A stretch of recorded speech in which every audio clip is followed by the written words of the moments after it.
Module 3. Étude d'une nouvelle fantastique, Le Chevalier double de Théophile Gautier. Séquence 2.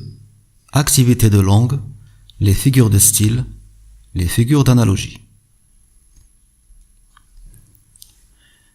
Parmi les moyens fréquemment employés dans une œuvre littéraire, il y a les figures de style. Qu'est-ce qu'on peut bien entendre par ce procédé stylistique? Lisons la définition suivante.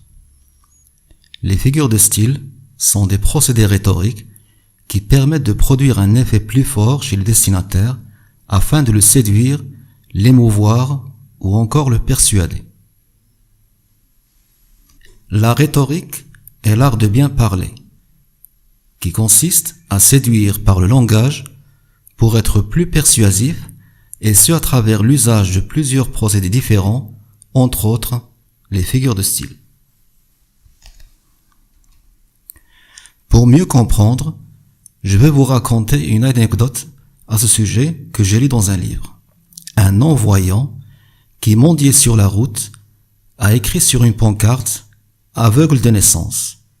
Un passant, ayant remarqué qu'il ne récoltait pas assez d'argent, a remplacé cette phrase par une autre « Le printemps arrive, je ne le verrai pas ». Ce qui a fait gagner à ce pauvre homme plus d'argent.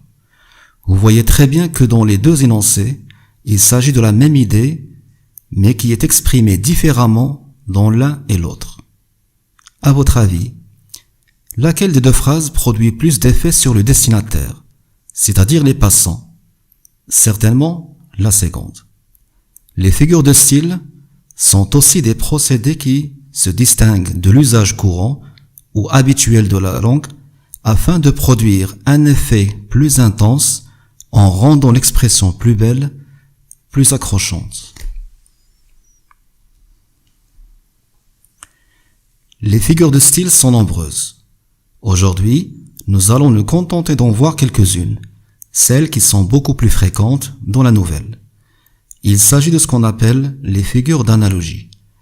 Nous rappelons ici que ces figures mettent en relief les liens de ressemblance entre des éléments.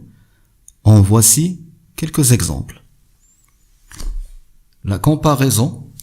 Edwige était pâle comme une statue d'albâtre. Son teint était pareil au lys du clair de lune. La métaphore.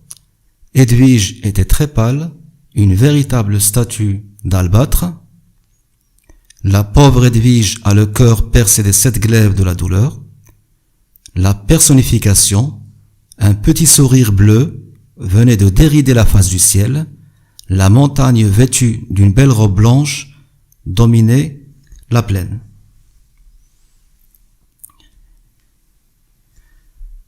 La comparaison. Dans les deux exemples, remarquez qu'il existe un comparé, un comparant et un outil de comparaison.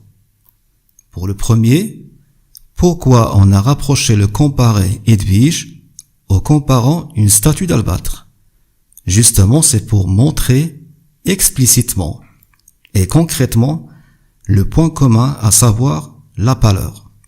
C'est le cas aussi dans le second exemple, seulement au lieu d'employer comme, on a utilisé un autre moyen pareil à. Le tableau devant vous reprend ce que nous venons de voir.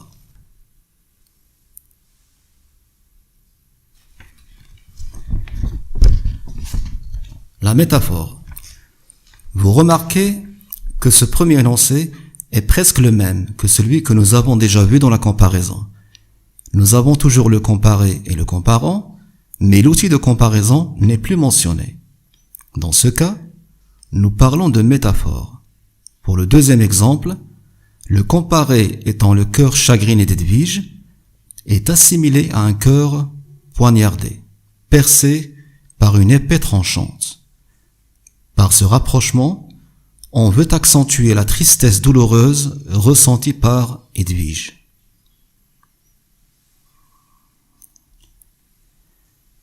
La personnification.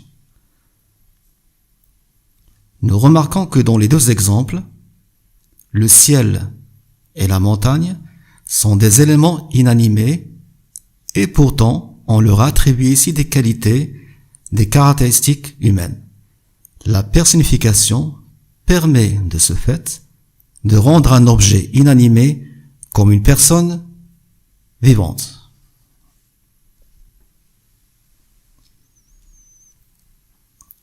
À retenir. La comparaison, figure de style qui consiste à rapprocher, au moyen d'un mot outil, deux éléments différents en explicitant ce qui leur est commun. Moyen pour exprimer la comparaison, comme, pareil à, tel, semblable à, ressembler.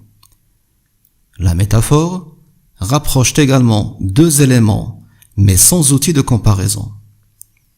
La personnification, cette figure de style, consiste à attribuer des propriétés humaines à un être inanimé ou à un animal.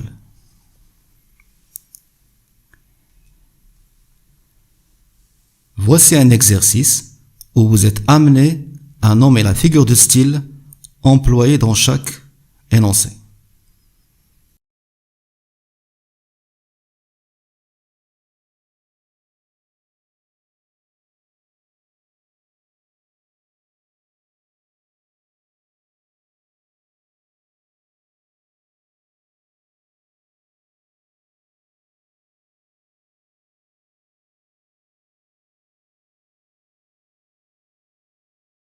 Edwige avait de petites mains diaphanes, amaigries et fluettes semblables à des elfes et des Willy.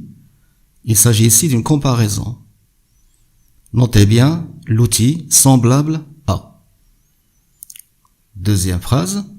Une flèche étincelante surgit des nuages. Il s'agit bien d'une métaphore. Il n'y a pas d'outil de comparaison.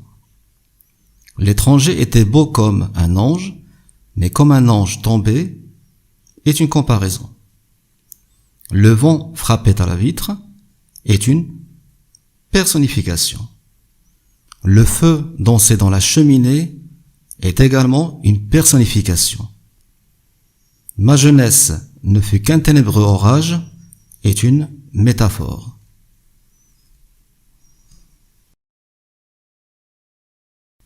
Merci pour votre attention.